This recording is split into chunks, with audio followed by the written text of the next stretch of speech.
Welcome.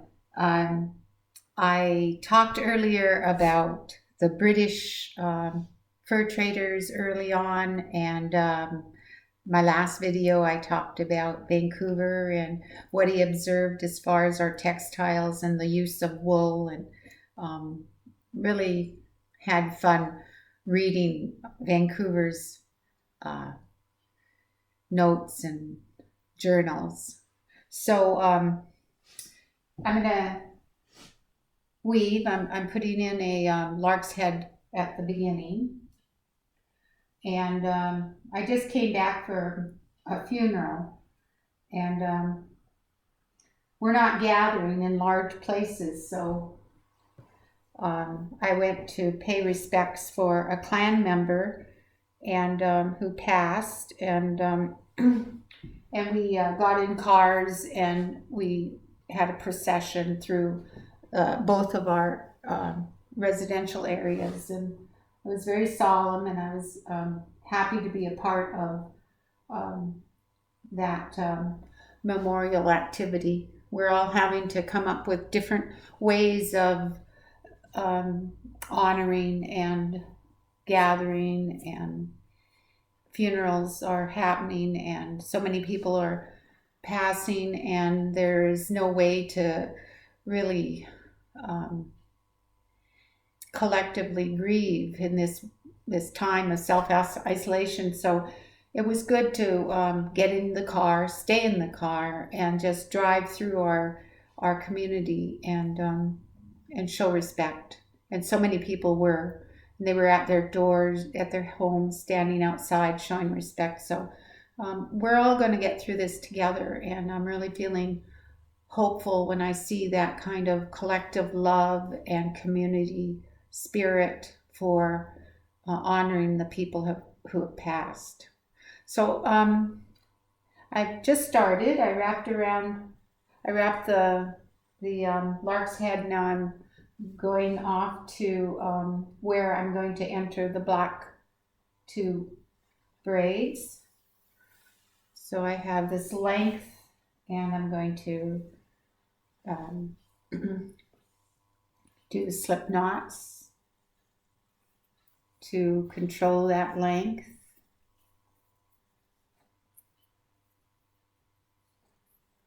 So in this style, we go all the way across a robe in lengths, and all of the rows are separate to themselves, and each row helps grow the geometric pattern.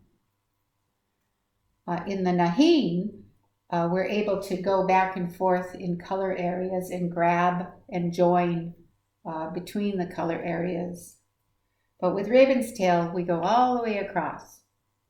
I keep on encouraging my husband to bring up this rolling chair from the basement, but he's been taking his time. He's not good with honey-do lists. Anyway, now I have the blue waiting, and then I'm going to now take the black strands.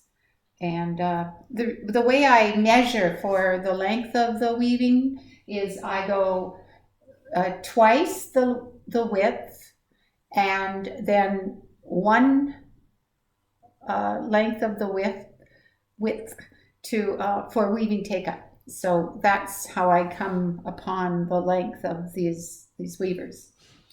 So I divide that in half, and then I just loop it around the blue. You can see that, but anyway, and then I'm going to be working on this black band first, so I want the blue to be pushed to the back, and I push it to the back behind 2 warps and up. And then I take the top black and the top blue and give it a twine twist and enclose 2. And another twine twist and enclose 2. So now I'm going to slip knot the black length, and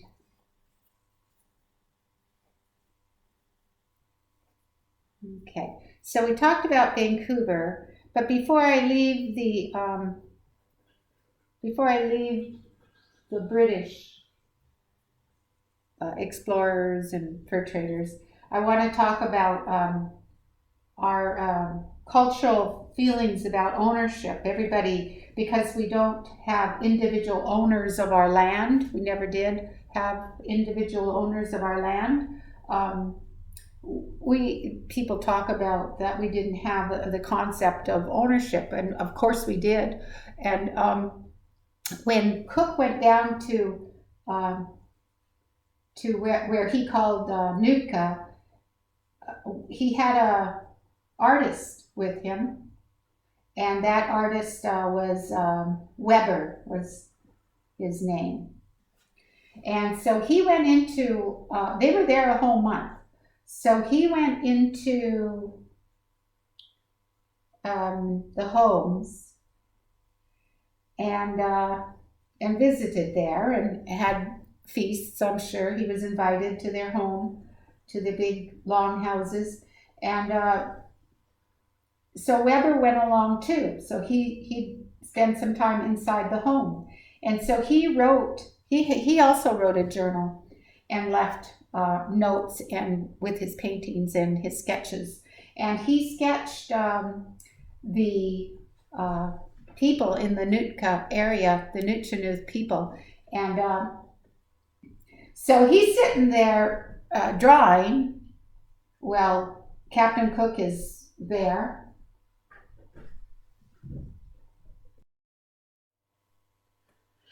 Okay, so Weber went into those homes just like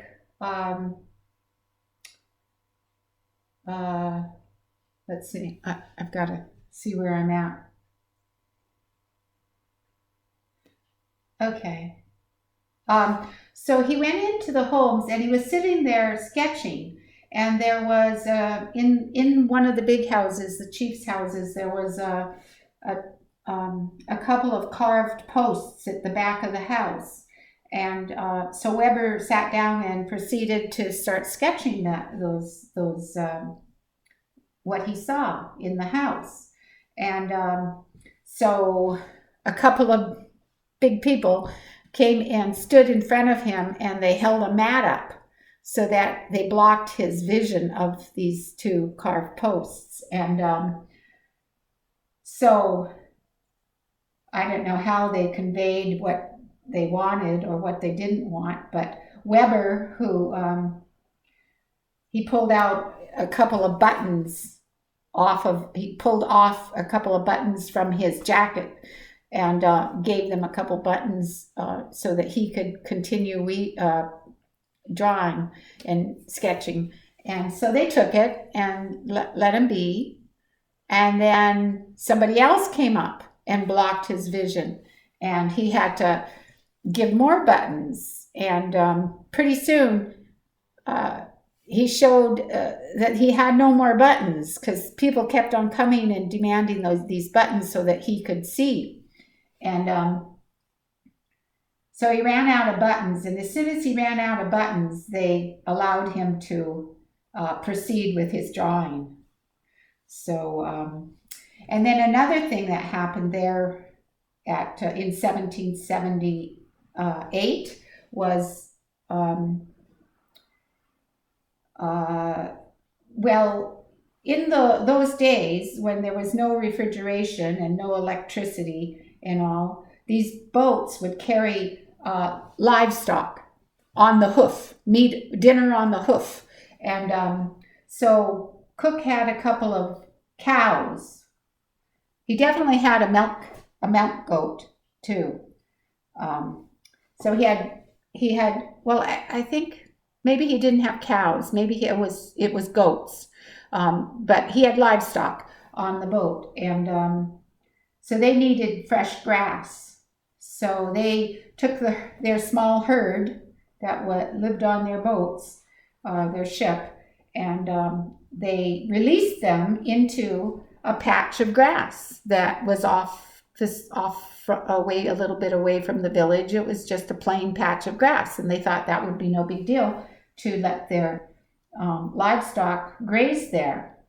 Well, that caused trouble because the people came and they said, no, in so many ways they showed the British that that was not something that they appreciated, them coming and taking their grass, um, and allowing their animals to, feed on those grass. So,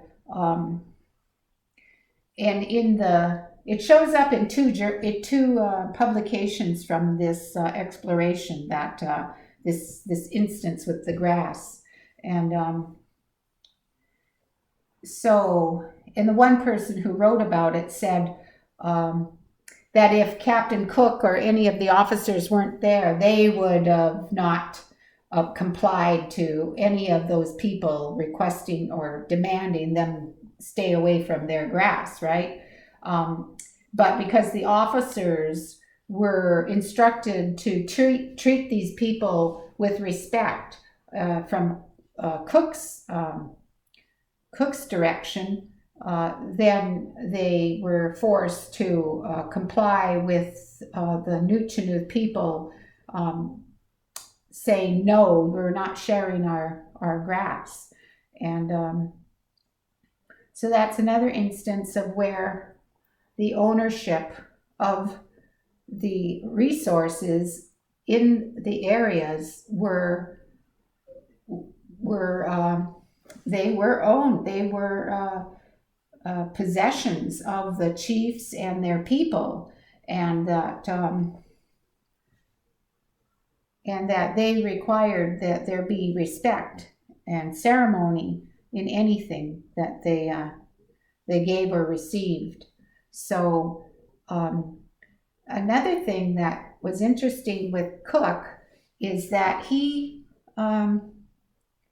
when he finally left the Nootka area, there was a chief that he felt had befriended him. And so the chief and his people in the canoe came out to say goodbye. And in farewell, this chief gifted him with a beaver coat. And so Captain Cook didn't want to take this gift without giving a gift back.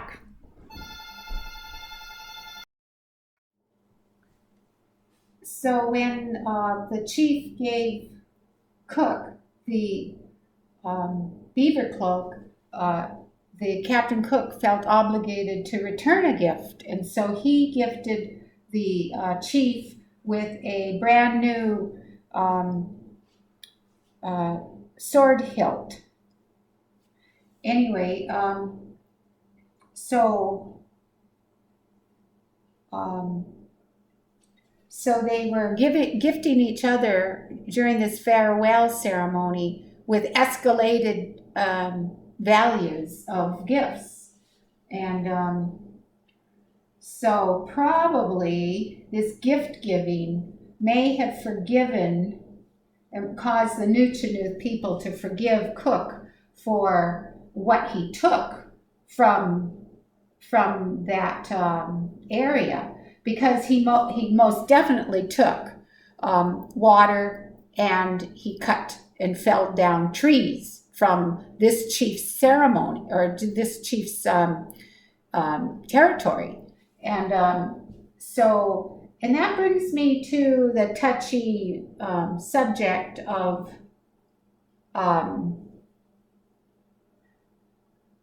let's see.